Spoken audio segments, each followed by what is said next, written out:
Alright, so by now you should already always know that this editing segment here should always be separate from when we add the end cards and everything.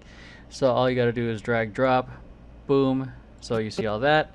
Okay, for this the intro is different. I should already have, no, this was a weird thing that happened when you switch files with each other. Let me just sync this. Alright, synced up, new VP logo. So there's just a certain way I do the fade into it.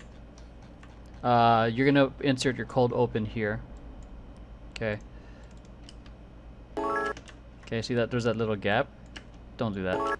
Get rid of it. Okay. So it goes right into it.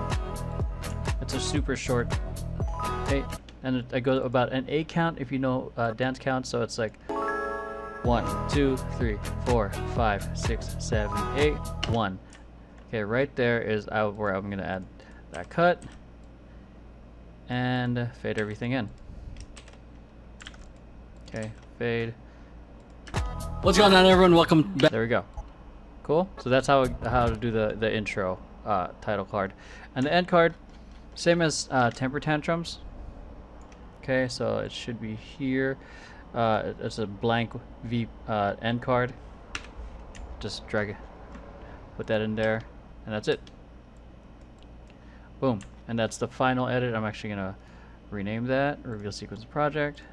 Okay. Final. Cool. So that's how you to do the title card and the end card and whatnot.